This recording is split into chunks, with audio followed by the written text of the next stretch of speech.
Hey everybody, welcome back to the CrumeCast podcast. I am Tim Crume, glad to have you with me.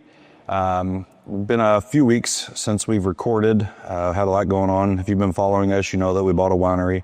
We actually just had our rebranding over the weekend, so it is now Crume Haven Winery is the official name. We're very excited. We've already had our grand reopening event. We'll dig into that here in just a little bit. But we also just freshly got back from what we've deemed, it's called CrumeCation. So on the install business, we've talked about it before, but once a year we take all of the employees and give them the opportunity to go to Florida, and we rent a house at this place called Reunion Resort. They're usually, 18 to 20,000 square foot homes, maybe even larger than that. The golden rule is you get there and we take care of everything else. So you can fly, hitchhike, drive, I don't care how you get there, just get there. And then as far as the house, the food, drinks, anything like that, we cover all of that. We want it to be an experience. It's a workcation, so we usually show up on like a Tuesday or a Wednesday, and everybody works from 9 to 5 like normal. And then after 5, we kind of live and hang out together. The backyards usually have like pools, water slides, there's bowling alleys in it. And it's a really good opportunity for everyone to get to know each other at a deeper level, like behind the keyboard is what I call it. Like what happens when you get out from behind the keyboard? What kind of person is that? Because as a business owner and me being a big relationship guy, I want my employees and the people that are involved with me and my businesses to have that similar mindset. So I want to make sure the personalities work together, that they don't, have conflict, that they can show grace, they can show understanding. And man, it's a really, really good way to bring people together in a way that lets them have genuine relationships, not just this is the customer service rep, or this is the scheduling coordinator for this area, or this is the manager, or this or that. And it's a really cool time for me and my wife and some of our upper managers to be able to serve our employees.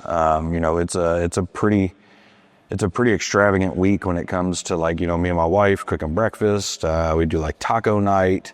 And then on Thursdays, we do what's called family dinner night. And I'm not money driven, but I do like having a good time. I do like nice things. So Thursday, we do this thing where I marinate chicken in Italian dressing and cook a bunch of sides. And it's been every year we've done this. Since the first time I did it, they were like, you've got to have Italian chicken every year. So I go out and I grill. There's usually about 40 of us there.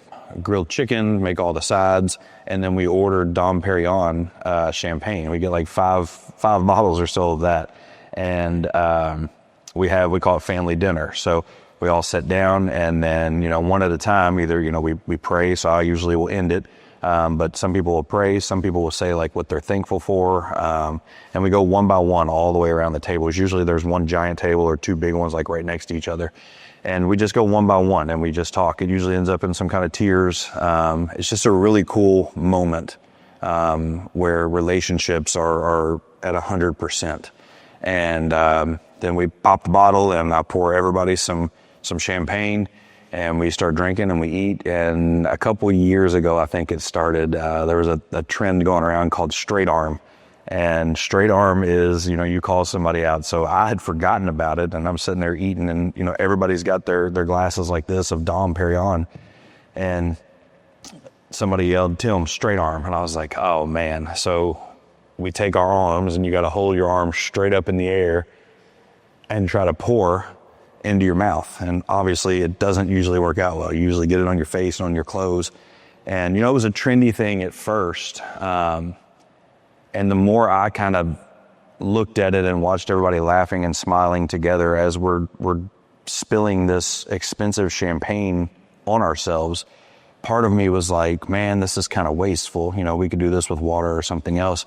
But then I thought about it some more and I was like, realistically, I'm not led by money. Most of the people that are with me aren't led by money. And this is a way of kind of showing that, whereas a lot of people would buy this bottle and store it in a cabinet and, maybe need to show off with it or have it as a talking piece or a looking piece. Like, I'm not that guy. Like, if I buy a bottle of wine or a bottle of bourbon or champagne, if it's not like something that's like etched as a gift for me, I'm opening it. Like, I don't care what it is. I bought it to enjoy it and to spend time with people and say, hey, you want some of this? Like, It's not like, oh yeah, we don't drink that, or like the fancy china or anything like that. So it was like, okay, we're taking this champagne, and as a group of 40 people, we're pouring it on ourselves, essentially. And granted, not the entire bottle, but at least a couple drinks of it. And it was really a moment where I was like, this is us. We're not led by money. We're led by success. We're led by relationships. We're led by being able to do these things, which does require money. But at the end of the day, we're still just normal people trying to find happiness, trying to find our people, trying to find our way. And it kind of symbolized that. So for me, that now is kind of what it is. Like, hey, money is most of the time the root of all evil. What better way to show that it doesn't hold a candle on us? So really fun. We do that on Thursdays. And then Friday, we call that like our vendor day, where we have people come in from, the vendors that we work for. And it's cool. It's a really cool thing. Like, people fly in from different states just to come eat dinner with us. We have a chef, Chef Sammy, shout out to him, in the Orlando, Florida area. He's amazing. They come and they prepare this big meal. They got, appetizers, entrees, desserts, the full shebang. And we do dinner again with our vendors. And, same kind of thing. I'll do a big prayer before we eat. And then we all sit and we eat together. But it's probably, that and our Christmas party that we do, that's more of the installer, subcontractor base, is absolutely my most favorite things about owning the business. And, we wasn't nearly the size that we are now when we started that, right? Like, it first started, I think the first Christmas party might have been at my house, it was actually at this little rental hall right down the street. Super cheap, wasn't nice.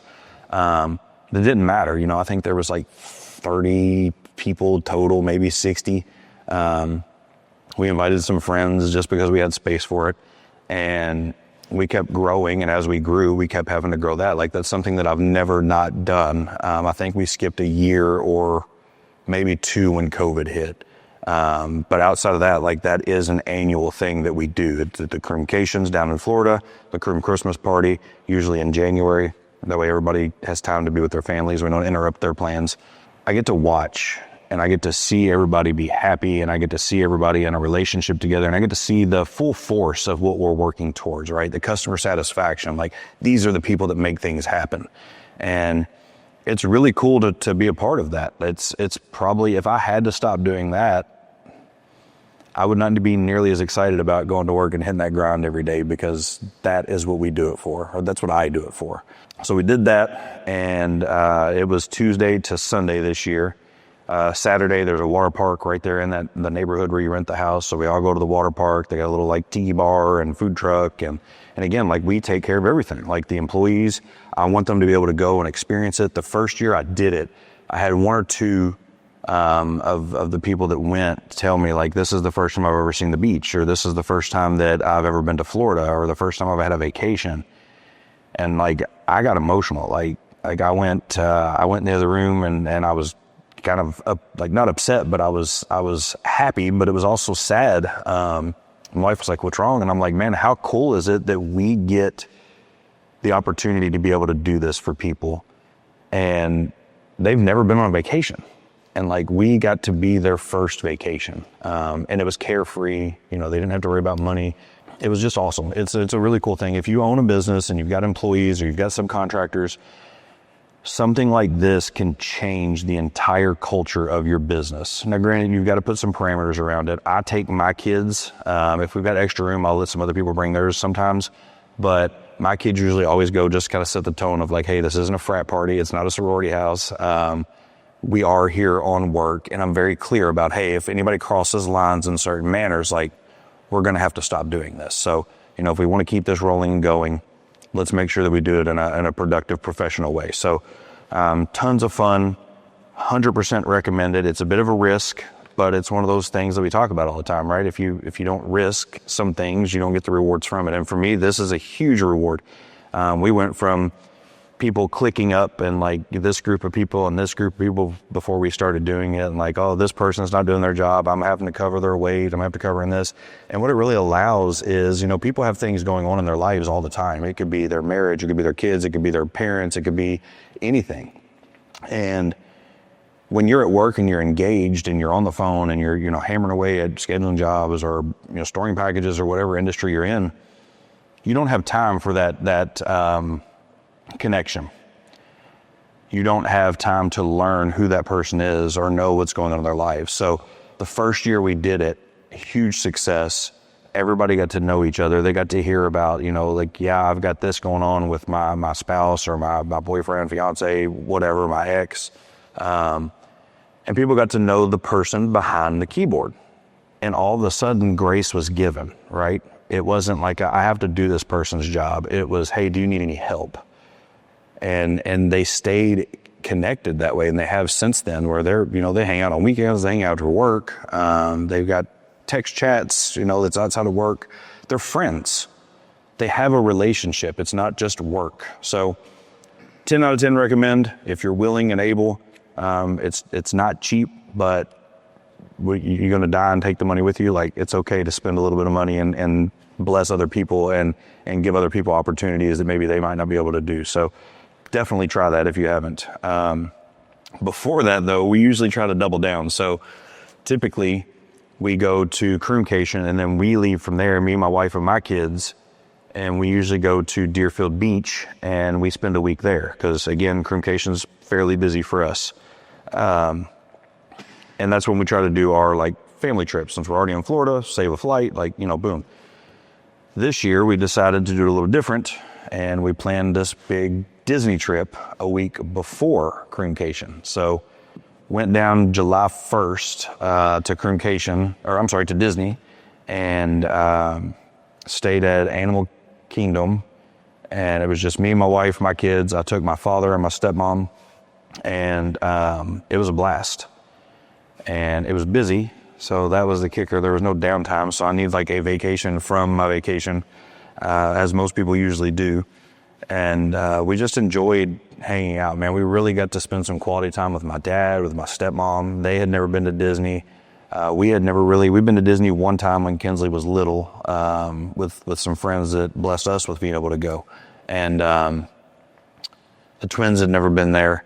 And it was just a really cool experience to be there. My stepmom was as excited or more than the kids. My dad's like, trying to be, it's Disney or this or that, or they've got this motive or that motive. And then he gets there and he's just like, this is magical, as everybody knows. So it was a really fun time, and it was a memory that I'll hold on to forever. And I know my kids will, I know my dad will. My kids and my father bonded extremely well. They were aggravating the piss out of him, which was hilarious. But in return, he'd get them all riled up, and then they would go to their room, and I'd have these crazy kids going back to my room. He'd laugh, smile, and say, "See you later," as he got off the elevator. But Disney as a whole is insane. If you want to see how to run a business, if you want to see cleanliness and organization and processes and people and employees that are happy, go to Disney. Just walk around.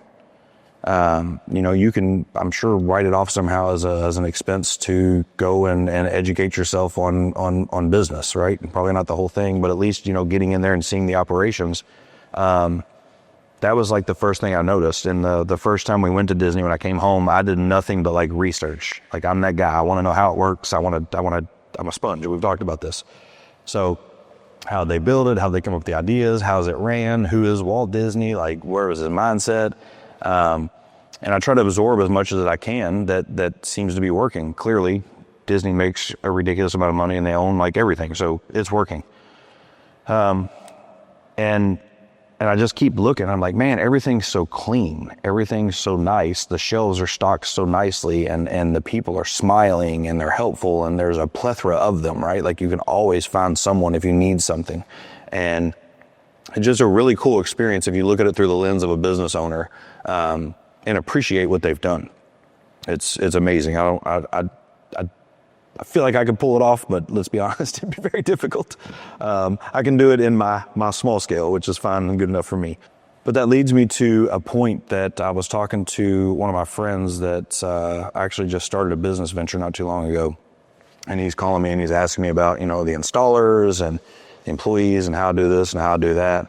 And I just kind of correlated this before we turned the cameras on, that One of the pieces of advice that I gave him was, I was like, man, what I try to do that seems to work is when I'm hiring someone or when I'm building a process or an SOP or I'm creating an experience, and even here at the winery now, I always try to go to the last person that's going to experience it. So for us, the installers and the customer is the last people that are going to experience the installation side of the world, right? The bride, if they're getting married here, is the last person that's going to experience it. The family, the people that came here to watch them get married. The ladies and men that come in that are doing a wine tasting. Anything. Those are your kind of like, everything you do up until that point doesn't necessarily matter if you didn't do it well enough. So I try to look at it through the lens of that person or that place and the process, and then build upwards. So I told him, I said, hey man, when you're building a system out, when you're building out a process or what you want them to do or what they're supposed to be doing, do it from the installer, right? So I wear an Apple Watch. I started wearing an Apple Watch when I was an installer.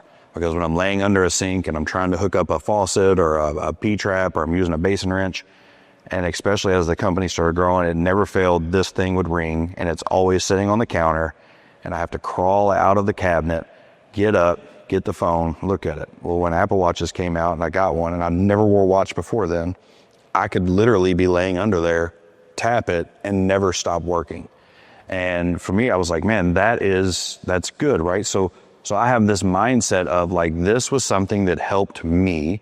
And that's something I tell the installers, like, hey man, you want something good, like get an Apple Watch, get a smartwatch, so that, you know, when you are under a cabinet or laying on the floor, you can still answer the phone. Or if your wife calls, it lets you be more intentional as well, right? Because the wife calls, you're on a job, like you don't have to stop. You can continue working, still give her the time she needs, or give the husband the time he needs, or your kids, or whatever. This has been like a godsend.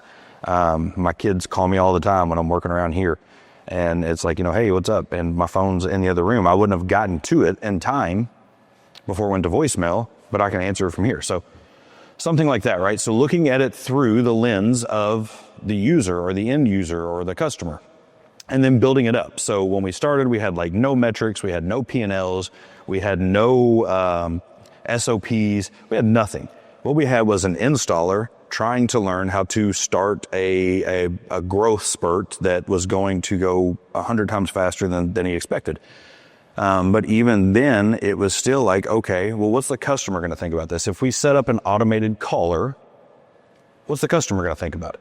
So I would build this thing out and code it out and put all this stuff in, and I probably spent $500 just calling myself over and over and over and over and tweaking and tweaking and tweaking and tweaking. Because as the customer, I was confused on this, or I didn't hear this properly, or the date was too fast, or this was this, or this was that. And I would just tweak until I got that done. And then I would just keep looking at it through the lens of the customer. Well, if I get 2 auto calls, or automated calls, we call them auto calls, and they don't answer, am I going to be that customer that just doesn't want an automated call? And now I'm frustrated. So our third attempt is always someone from the office calling, right? That's through the lens of the customer.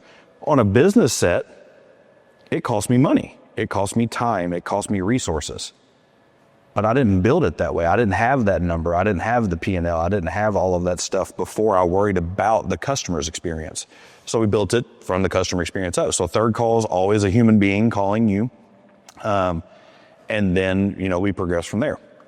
And when you do that, I told him, my buddy that I was talking to, I said, man, build it from the installer view and go all the way up to the admin and owner view. And when you get that built out, then go from that top admin 10,000 foot view and work it all the way back down to that installer and customer again. Because you're going to find all kinds of stuff this way, and then you're going to turn around and find all kinds of stuff this way. And don't be afraid to go back every 6 months, 12 months at the longest, and do that again. Because things change, people change. Technology changes, customer basis changes. COVID changed the entirety of the way that customers want responses, and the speed to customer had to be sped up. But just building that from that lens first. I've heard a story not too long ago about someone that was building some stuff, and they went from like, let's put all the gadgets, gizmos, and good stuff in first, and then worry about the end user, and they never got to it. They ended up stopping, shutting it down, spent a ton of money, wasted it all because it wasn't functional. Put functionality before profitability. Put functionality before ease of use for you as an owner. Put functionality first. How does this function from the ground up, and then from up back down to the ground, and do that nonstop until you fine tune it? Because what you're doing is you're building an experience for every person that touches it. The customer, the vendor, the installer, the scheduling coordinator, the field manager, the upper manager, the VP, the customer service representative, the owner, anyone and everyone. If someone comes into your office, the auditor, right? We get audits from our workers' compensation and stuff. We have built this system from them. So now they call us, we hit one button, we send them an entire file that's in an Excel sheet the way that they want it, the way, because their job easy. We don't have to do that, right? We could send them a book as thick as the phone book and go, here's all of our documents. But man, it works so well, and we have a great relationship with him. He knows exactly what he's going to get, but we looked at it through the lens of him. Like, hey man, what do you need to be successful in your job? And let us work from there up, and then we'll bring it back down to you. So Disney does that. I think genuinely that is why they're successful. They are looking at every person that comes through those gates. How do they get there? The buses are quick, they're efficient. They bounce a little bit, but they're fast, right? They got their own little lanes in certain areas. It's free. They run late. They run early. That's where it starts. If you're in the parks, or you're staying on site, like when you walk through the door, it smells good. There's so many people. You don't have to stand in a line to check in like you do at a regular hotel. The experience is instantly met by the end user, right? And you're going to Disney for a theme park, a roller coaster, meet Mickey Mouse, whatever, but they start when you walk into their facility. So they're starting from there, and then they're working their way out, and I'm sure they've got a billion processes from an admin standpoint, but I can tell you, just by using their stuff and being there and experiencing it, they start with the user, the end user first. And you can tell that through the employee interactions. You can tell it through all of that stuff. So if you're going to build a business, or if you already have a business built, don't be afraid to go through and look at it through the chef or the waiter or the waitress or the bartender or the consumer or the installer or the employee, whatever you plug in there. Look at it through that lens. And a lot of the times you're going to be like, this sucks. I have my team go sit on the phones and answer phones, my leadership team. I'll be like, hey, I want you guys to go at least 2 hours today, go set Crume Installations. How can we help you? I want you to do that for 2 hours. And they'll come back with a list of stuff they're going to change. And I'm like, what? And they're like, man, this sucked, this sucked, this sucked. And I'm like, yeah, it's weird when you sit in that chair, how terrible our job we've given them, right? Like, we've given them not the tools to be as successful as they could be. So we have them do that. When we design our system, we design it with 2 to 3 32-inch monitors sitting at a desk. So some of my leadership team, they'll build some stuff out and they'll say, what do you think about this? And they'll show me it, and I'll be like, hang on, text me the link. And I pull my phone out and I open it from my phone. That's the first thing I do, because all of our installers and customers use one of these. They don't use 100 and some inches of screens. And I'll start going through it, and I'm like, well, what do you think? And I'll turn it around. And I'm like, I got to scroll over here. I got to zoom here. I can't even read this. And they're like, I'll fix it. And I'm like, when you do it on your phone and go lay in your cabinet and do what you're asking them to do, then you've got it right. Do it from their perspective, because they're the ones using it. And that's how my leadership leads now. Like, they all lead from that same direction. Like, they are employee, installer, customer first, right? Like, we'll hit the grind and do what we got to do and do without to make sure that those people are successful. So yeah, that was a great call. Corey, if you're watching this, you hopefully remember that conversation, and it is important. If you want to be like Disney, put that in place. This week, my grandmother passed away. That's something I wanted to hit on while we were here. So it's my father's mother. My grandfather passed away quite a few years ago. She was an awesome person. I talked about her, I believe it was maybe the first podcast I ever put out. They had foster children, they had mentally handicapped folks that they took care of and adopted. BJ had Down syndrome, and they really taught me how to love people and how to care for people. And I think, again, I'm sponging my whole life, and I think that watching them and being around them, and they weren't perfect, no one's perfect, there's only one perfect person and they're not here anymore.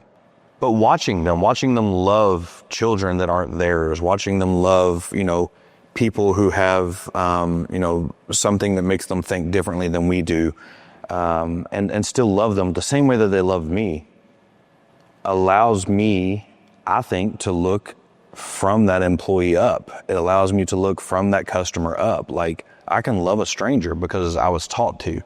I can care about what's going on in your life besides, are you hitting my metrics? So she was a very influential person for me. She was always there when my parents split up. As far as I can remember, she was the only one that came over, and she kind of like moved in with us for a little bit, slept on the couch, made sure that we had what we needed.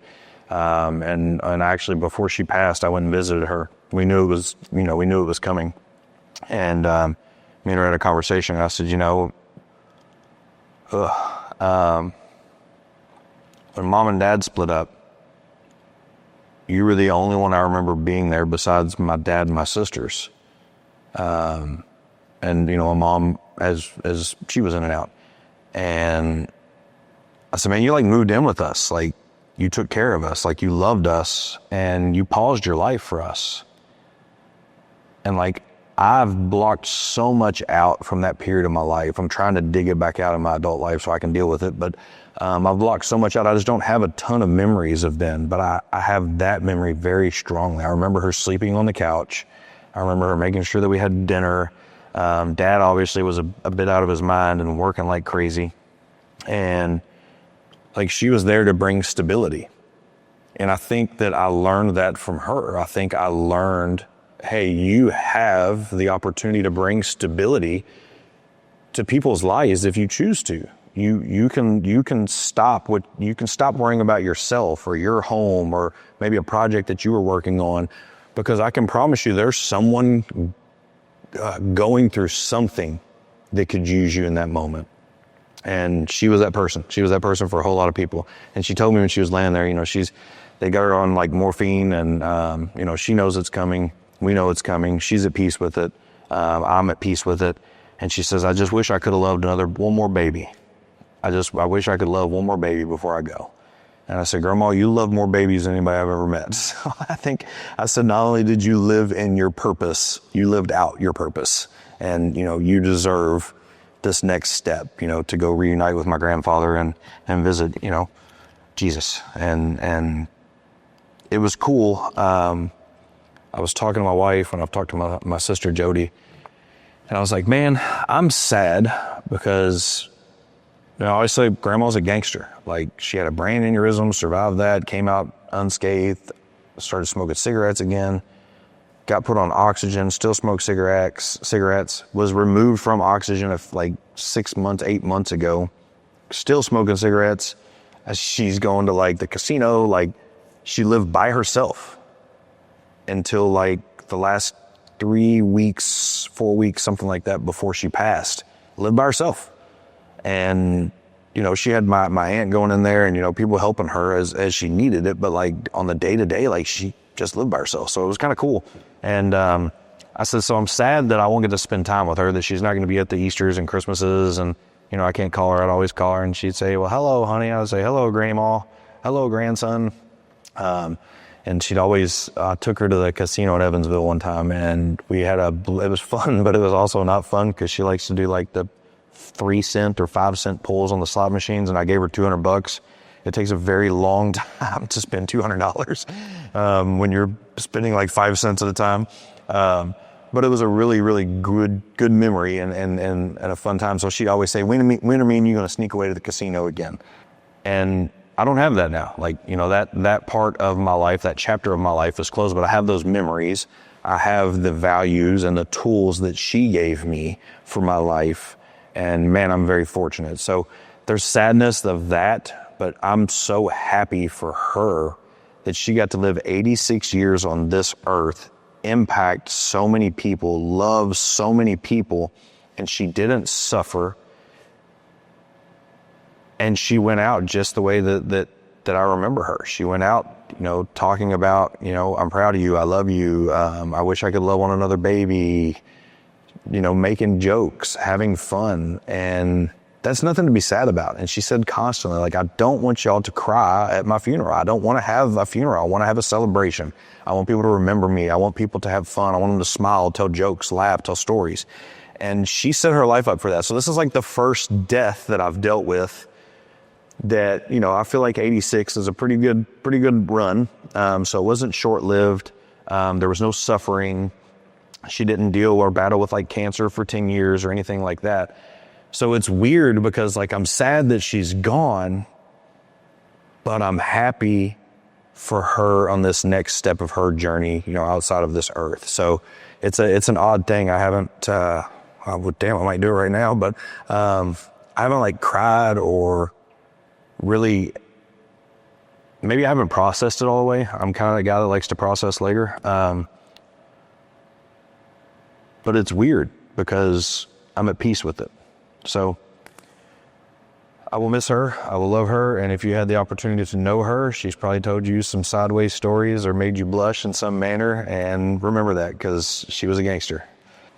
So I want to skip on a little bit more to, I wrote down here, building the right team. So as everybody knows by now, we bought what used to be Millanova Winery.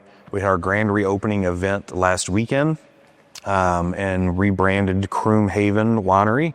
We're in Mount Washington, Kentucky. We'll be able to ship hopefully here soon. We're sourcing and getting some new winemakers to make different brands or different blends. We're going to keep the Millanova name on the stuff that was already being made, just as a recognition of them, right? They built this business. They ran it for 14 years. These blends and these flavors are theirs. I don't want to take that away. So we're going to keep that. We may put by CrumeHaven on the bottom, just so if people try to look us up, they'll find us. But yeah, we're going to keep this stuff, but we're going to come out with some CrumeHaven wine as well. That's going to be a fresh new spin to what everybody's used to here.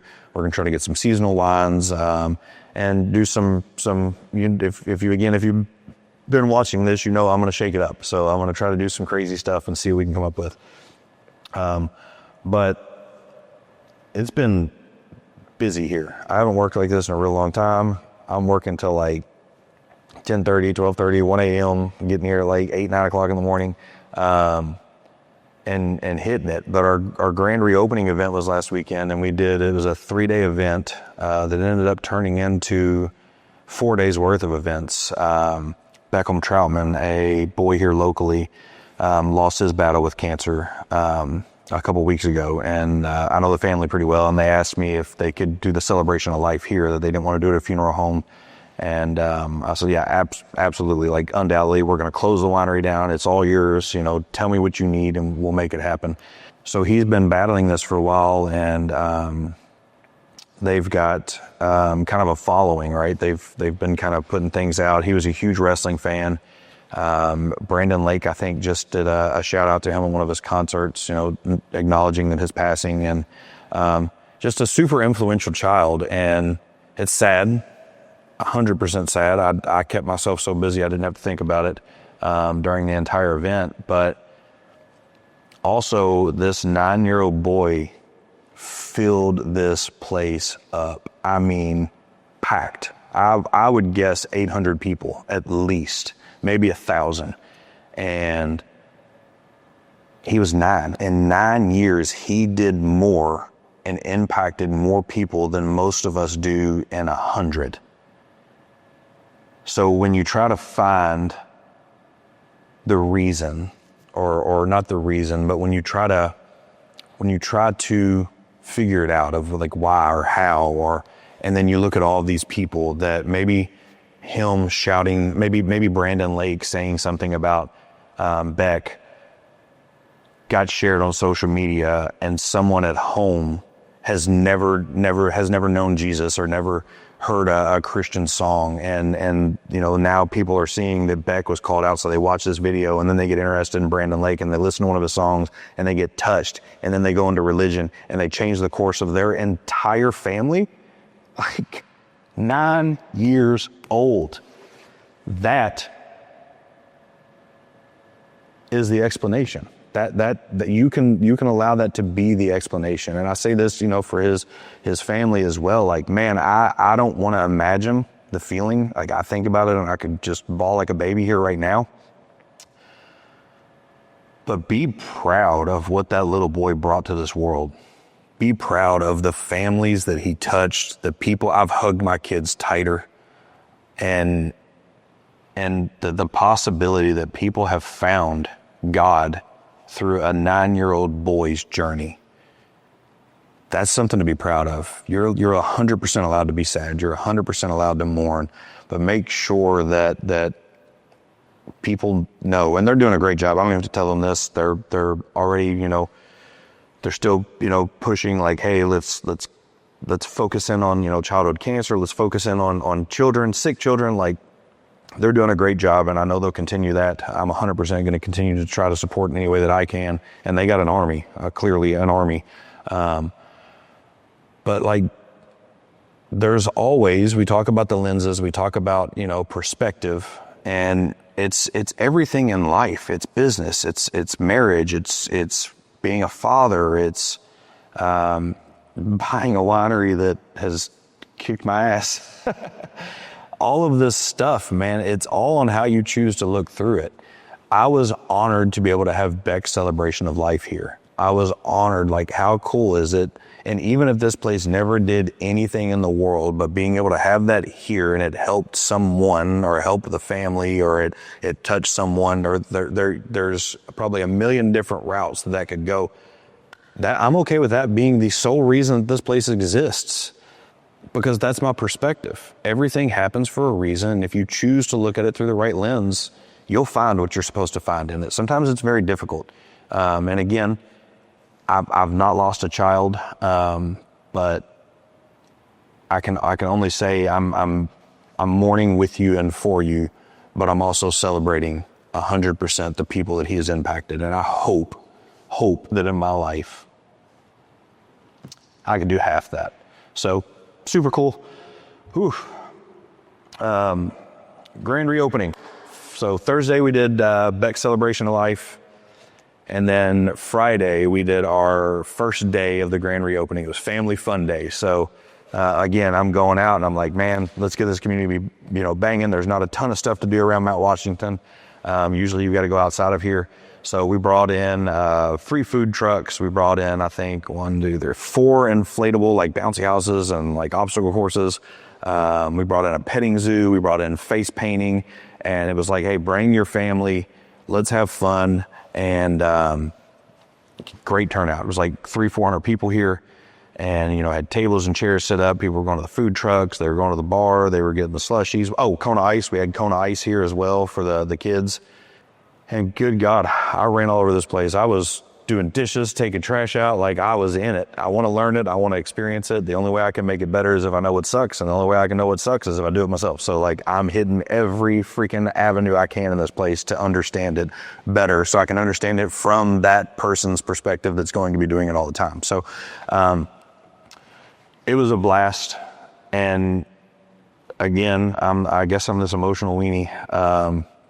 I walk outside and man, I just see all these kids everywhere, and I see parents, and I see all this stuff, and I'm like, this is my purpose. Like, this is me. So I instantly go on the calendar and I start blocking dates out, because this is, you can have weddings here. You can have, I think we got a baby shower this weekend. We've got a high school reunion, like 40-year reunion here the weekend after that. And then there's like a bunch of weddings later. So like private events like crazy. Obviously I can't come, walk around and talk to people, and I'm still curating the experience, but it's a private experience. And for me, I'm the community kind of guy, right? So I block off a bunch of dates that I want to continue to do what we're doing. So day one goes off. It was great. The only thing that happened is one of the generators died on the inflatables. Thank God we got all the kids out. Everything went okay. It scared the crap out of me. And then day two, we did live music with Allison Bray. She actually works in the office. She was on The Voice. She's amazing. She's a wonderful human. And she can sing so well. 100% she should have won that thing. Had her come out and played music. Had Marlo Catering with Style out here. They did food tent, had all kinds of amazing food. and the thunderstorms start rolling in, and it's Kentucky, and if the weather is so unpredictable, I was watching the radar today, it'd be like 5% chance and a 90% chance. I'm like, oh my gosh.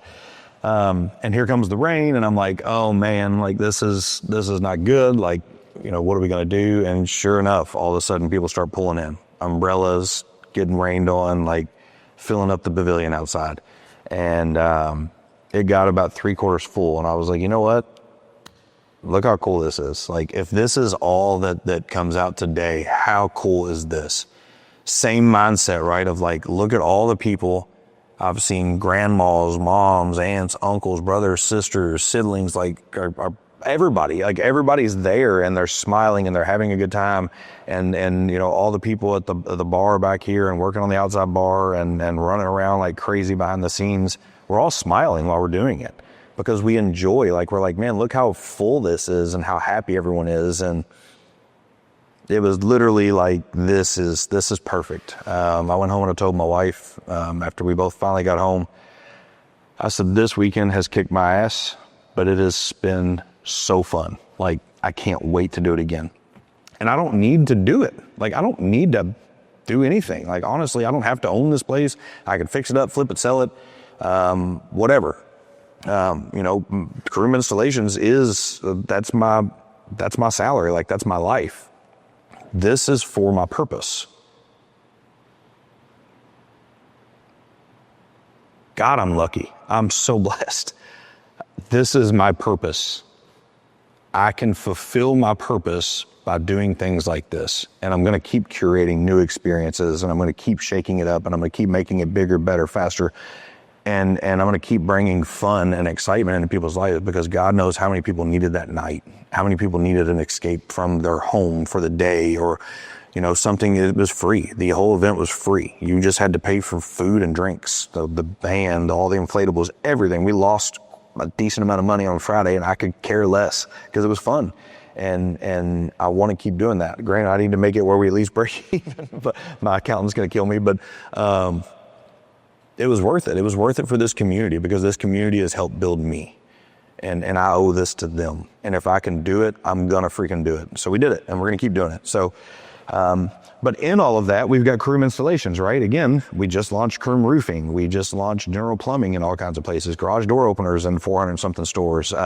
We just took 5 new areas of windows and doors that are a train wreck, that were a train wreck that we're trying to put back on the rails. And, so all of this is going on simultaneously, as it always should and would. It all hits immediately at the exact same time. And I'm like, oh man. But I built the right team. So I've got wrote down here, like, building the right team. My leadership team, my field manager team, my general managers, my CPA, my accountant, my attorneys, like all of these people, the electricians that have been here, the HVAC guys, you know, Josh Hoops with Hoops Electric, Struck HVAC, all of these people, man, I'm calling them like, hey man, I got this going on. They're like, I got you, I'll be there tomorrow. I've got my leadership team, and I'm like, hey, is everybody good? I go to the office. I went there Monday, and I walked around every single person, and, you know, hey, how's everybody doing? Good morning, ladies, you know, the usual. And I'm like, hey, how are we? How are things? Do you guys need anything? Nope, we're good. Nope, we're good. Hey, can we get 30 minutes with you just to go over some stuff, some changes? And I'm like, yep. We're building $8 million at least worth of additional revenue. And I've been here remodeling and revamping this place, and our scores and surveys and numbers and customer satisfaction and our relationships all still look great. But I have the right people in the right places, and it wasn't quick. It wasn't easy. It didn't happen immediately on the first go, but I'm fortunate. I can come here, I can do everything that I need to do, and know that those people are taking care of other people and the business the same way that I do, because we both see through the same lens. So make sure you've got the right team in place. But to do that, you can't just hire someone in and be like, I want you to think like me. No, you have to build that relationship. You have to build those experiences. You have to do your manager meetings or your trips, or they're getting ready to do another golfing outing together. I'll probably go and drive the golf cart because I don't know how to golf. But like doing that, building a relationship that's genuine, that's real, that's not just work, and then them sponging off of you and you sponging off of them to create an experience that satisfies everyone and serves people correctly. So that's a huge thing. Build the right team, invest in your people, do stuff a little bit crazy, take a risk, find the good, find the purpose, find the passion, live in your purpose. And if you don't know what that is, do some soul searching, do some journaling. We've talked about this as well before. And no one gets out of this alive. And you could have $40 billion in the bank, and when you die, you've got nothing. So don't take it all so serious. Find the good, find the happiness. This is a sad and it's a sad and stressful and timely. My transitional licenses here at the winery are coming up. I've got a few more boxes to check to get my permanents. I'm freaking out a little bit, but I'm like, you know what? Like, things are going to work out.